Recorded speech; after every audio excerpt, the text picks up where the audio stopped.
11 दिनों से ईरान और इजराइल के बीच जारी जबरदस्त सैन्य हमलों के बाद सीज फायर का ऐलान कर दिया गया है। इस युद्ध में अमेरिका की एंट्री के बाद तनाव चरम पर पहुंच गया था। ईरान ने भी अमेरिका पर जवाबी कार्रवाई करते हुए कतर में मौजूद उसके सैन्य ठिकाने को निशाना बनाया था। इसके कुछ ही घंटों बाद अमेरिकी राष्ट्रपति ने सीज फायर का ऐलान कर दिया। हालांकि अब कतर ने अपनी सीमा के भीतर किए गए हमले को लेकर ईरान से कड़ी नाराजगी जताई। कतर ने अमेरिकी एयरबेस पर ईरानी हमले की निंदा करते हुए इसे अपनी संप्रभुता और हवाई क्षेत्र का घोर उल्लंघन बताया है। गौर करने वाली बात यह भी है कि ईरान ने हमले से पहले ही कतर को बता दिया था कि वो अमेरिकी एयरबेस को निशाना बनाने जा रहा है। हमले के बाद भी ईरान ने बयान जारी कर कहा था कि उसका पड़ोसी और भाईचारा रखने वाले देशों से कोई विवाद नहीं है और उसने सिर्फ अमेरिकी मिलिट्री बेस को ही निशाना बनाया है। इधर कतर ने दोहा में ईरानी राजदूत अली सालेहावादी को तलब किया और अमेरिकी मिलिट्री बेस पर हमले पर जवाब मांगा।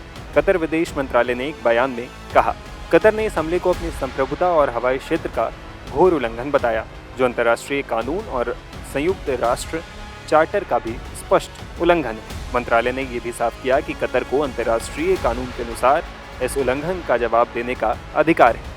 विदेश मामलों के राज्य मंत्री सुल्तान बिन साद अल मुरैखी ने ईरानी राजदूत से कहा कि यह उल्लंघन अच्छे पड़ोसी संबंधों और कतर और ईरान के बीच मौजूदा करीबी रिश्तों के सिद्धांत के बिल्कुल विपरीत है। खासतौर से इस बात को ध्यान में रखते हुए कि कतर हमेशा ईरान के साथ संवाद का पक्ष धर रहा है और इस दिशा में महत्वपूर्ण राजनयिक प्रयास किए हैं। इसके अलावा कतर ने हमले को लेकर यूएन में भी एक चिट्ठी भेजी है। इसमें मंत्रालय ने कहा कि उसने संयुक्त राष्ट्र महासचिव एंटोनियो गुटेरेस के साथ साथ सुरक्षा परिषद को एक चिट्ठी भेजी गई है, जिसमें आईआरजीसी की तरफ से किए गए हमले की निंदा की गई है और कहा गया है कि यह हमला क्षेत्रीय शांति और सुरक्षा के लिए सीधा खतरा है। बता दें, ईरानी हमले को लेकर Qatari army deputy chief of staff major general Shayeq Al Hajri ने बताया था कि 19 मिसाइल दागे गए थे।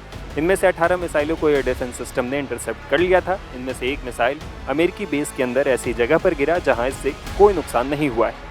इधर सीज फायर के ऐलान के बावजूद ईरान और इजराइल ने एक दूसरे पर हमले किए। ऐसे में सीज फायर को लेकर एक्सपर्ट्स क्या कह रहे हैं, ये भी जान लीजिए। जी, आपने बिल्कुल सही कहा कि प्रेसिडेंट डोनाल्ड ट्रंप ने एक युद्ध विराम अनाउंस किया है। उनके बयान में कहा गया है कि युद्ध विराम हो रहा है और हो गया है और सब ठीक हो जाएगा। लेकिन हमें पता है कि दो चीज़ें हैं। एक तो प्रेसिडेंट ट्रंप की सरकार की तरफ से B-52 बॉम्बर्स गए थे ईरान की तरफ और उन्होंने न्यूक्लियर फैसिलिटीज़, ईरान की न्यूक्लियर फैसिलिटीज़ पे बहुत ही भारी बमबारी, जो बस्टर बॉम्ब्स, दुनिया में सबसे बड़े जो बॉम्ब्स हैं वो गिराए हैं। और उनका कहना है कि उन्होंने अपने जो टारगेट्स थे, ऑब्जेक्टिव थे, वो अचीव कर लिए हैं।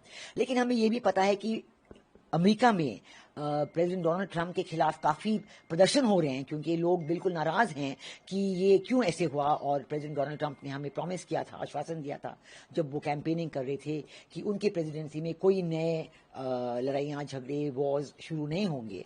तो ये देखते हुए शायद प्रेसिडेंट डोनाल्ड ट्रंप के मन में ये सबसे बड़ा ख्याल था कि अब तो सीज फायर बिल्कुल होना चाहिए, युद्ध विराम होना चाहिए। हमें ये भी पता है कि कल रात को ईरान की तरफ से अमेरिका के जो मिलिट्री बेस कतार में है, वहाँ पे उन्होंने बमबारी की है और उन्होंने कहा है कि हमने उतने ही मिसाइल्स वहाँ पे बमबारी की है जितने अमेरिका ने हम पे की है।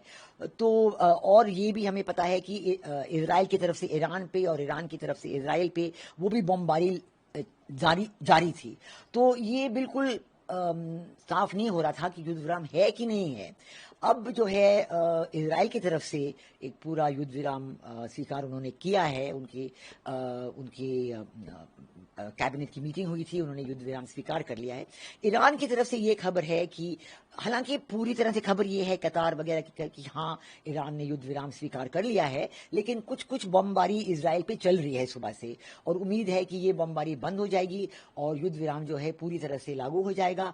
और इसके बाद जो है डी एस्केलेशन जब कंप्लीट हो जाए, क्योंकि ये ईरान के लिए एक शर्त थी कि इजराइल की तरफ से अमेरिका कोई भी हम पे युद्ध ना करे, तो अगर ये डी एस्केलेशन कंप्लीट हो जाए तो फिर डायलॉग और डिप्लोमेसी के जरिए नेगोशिएशंस शुरू हो सकते हैं। ये तो तीनों साइड कह रहे हैं। अमेरिका भी यही कह रहा है, इजराइल भी ये कह रहा है और ईरान अपनी तरफ से ये कह रहा है।